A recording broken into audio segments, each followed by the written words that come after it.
porque não haverá reoneração do diesel, e o diesel tem um impacto muito importante na cadeia produtiva. Então tem um efeito deflacionário importante, porque as mercadorias no Brasil, né, e as pessoas são transportadas, em geral, por ônibus e caminhões a diesel. Então você tem um impacto importante na distribuição de mercadorias, né, no transporte intermunicipal, interestadual, e isso tem um impacto positivo sobre a inflação. E além de tudo, caiu 13 centavos o preço da gasolina, sendo que a nossa expectativa era maior, lembrando que não se está discutindo a política de preço da Petrobras. Eu disse e repito, o que nós fizemos foi aguardar a decisão da empresa sobre os preços de março para tomar a nossa decisão em relação à reoneração, tá certo? O que faz todo sentido, né? Até para orientar a sociedade em relação a isso. Dito isso, queria fazer também uma observação adicional, que a emenda constitucional 123, ela estabelece que o diferencial de alíquota entre gasolina e etanol, quando da reoneração, deveria respeitar os preços, as alíquotas vigentes em 15 de maio de 2021, tá certo? Então, na época, 22, na época, o PIS/COFINS da gasolina era 69 centavos e o PIS/COFINS do etanol era 24 centavos. Portanto, a diferença era de 45 centavos. O que a emenda constitucional pretende é que, com o fim da desoneração previsto para dia 31 de dezembro, quando da reoneração, esse diferencial de alíquotas fosse respeitado. É o que está sendo feito nesse momento. A reoneração da gasolina será de 47 centavos, o que, com desconto de 13 centavos da Petrobras, dá um saldo líquido de 34 centavos, ok? E a reoneração do etanol será de 2 centavos, mantendo a diferença de 45 centavos. Então, 47 na gasolina menos os 13, 2 centavos no etanol, né, que aí não é política de preço da Petrobras, e o diesel, que caiu 8 centavos, e como não há reoneração, aí nós estamos falando de uma queda de preço do diesel nessa proporção, porque não há, o diesel está desonerado até o final do ano. Dito isso, cabe-me informar o seguinte: nós estamos com o compromisso de recuperar as receitas que foram perdidas ao longo do processo eleitoral, repito, por razões demagógicas.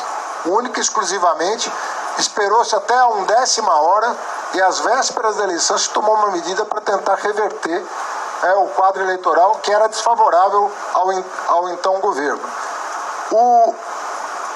Essa reoneração prevê desde o dia 12 de janeiro, né, para cumprir as metas fiscais estabelecidas voluntariamente pelo Ministério da Fazenda. Digo isso porque o orçamento prevê um déficit de 231 bilhões de reais. E nós nos comprometemos a reduzir esse déficit este ano para menos de 1% do Produto Interno Bruto. Aguardando que o Congresso Nacional aprove a reforma tributária e nós venhamos a ter equilíbrio fiscal a partir do ano que vem. Esse é o objetivo. E para compensar essa diferença entre os 69 centavos de maio do ano passado e os 47 centavos desse ano, pelos próximos 4 meses, mais os 24 centavos, menos os 2 centavos do etanol, o Ministério das Minas e Energia fez uma análise por recomendação da Casa Civil e resolveu recompor essa diferença pelos próximos 4 meses, aplicando um imposto de exportação sobre óleo cru. 4 meses. Para a recomposição daquilo que havia sido previsto em 28 de janeiro. Ao final de 4 meses, o Congresso Nacional vai deliberar, quando da aprovação ou da caducidade da medida provisória, o retorno de 47 para 69, de 2 para 24, ou a manutenção do imposto de exportação. É isso que está sendo endereçado para o Congresso Nacional. Mas a MP só prevê 4 meses de imposto sobre exportação de óleo cru para cumprimento dos compromissos assumidos por mim e pelo presidente da República no dia 12 de janeiro de 2023, com vistas a concluir o ano com um déficit inferior a 1% e com o arcabouço fiscal e a reforma tributária aprovada até o final do ano, para a gente restabelecer o equilíbrio necessário para o país voltar a crescer. Lembro que essas medidas estão sendo tomadas, inclusive, porque na ata do próprio Banco Central está dito que isso é condição para o início da redução das taxas de juros no Brasil. E as taxas de juros no Brasil estão produzindo muitos malefícios para a nossa economia. Todos nós sabemos e estamos acompanhando isso. As taxas de juros do Brasil são as mais altas do mundo, estão produzindo efeitos perversos sobre a economia. Existe um problema no crédito, existe um problema do horizonte de crescimento da economia. Todo mundo, o país inteiro está unido em torno dessa causa, que é a redução das taxas de juros. As empresas estão nos procurando, o agronegócio, o comércio, a indústria, todo o setor produtivo anseia por isso e, portanto, nós estamos dando uma resposta para o setor produtivo de que o governo vai fazer a sua parte, esperando que a autoridade monetária reaja da maneira como previsto nas atas do Banco Central. Então, nosso desejo é que, repito pela enésima vez, a política monetária e a política fiscal se harmonizem em torno de um projeto de desenvolvimento que permita garantir a segurança jurídica dos direitos sociais que foram defendidos na campanha eleitoral e que já estão sendo garantidos pelo atual governo. Relembro cada um deles que já foram anunciados. Reajuste do salário mínimo acima da inflação, depois de 7 anos. Reajuste da tabela do imposto de renda, depois de 7 anos. Isenção esse ano de quem ganha até 2 salários mínimos de imposto de renda. Né? Recomposição da merenda escolar, Minha Casa Minha Vida. Tudo que estava represado, nós estamos conseguindo administrar com o orçamento aprovado. Mas a condição para que isso seja sustentável é que a gente consiga ter um nível de receitas, né, compatível com o nível de despesas. E ninguém está falando em aumento de carga tributária. Nós não estamos pensando em aumento de carga tributária. Nós estamos pensando em recomposição do orçamento, do ponto de vista da despesa e do ponto de vista da receita.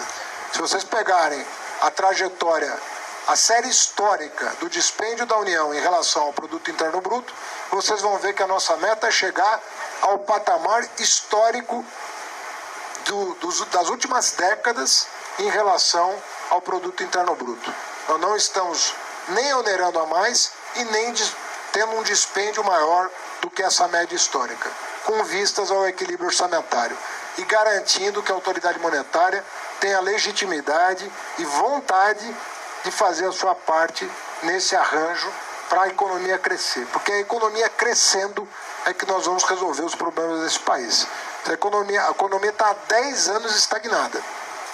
E teve um suspiro o ano passado pela quantidade de dinheiro que foi, né, utilizado no processo eleitoral.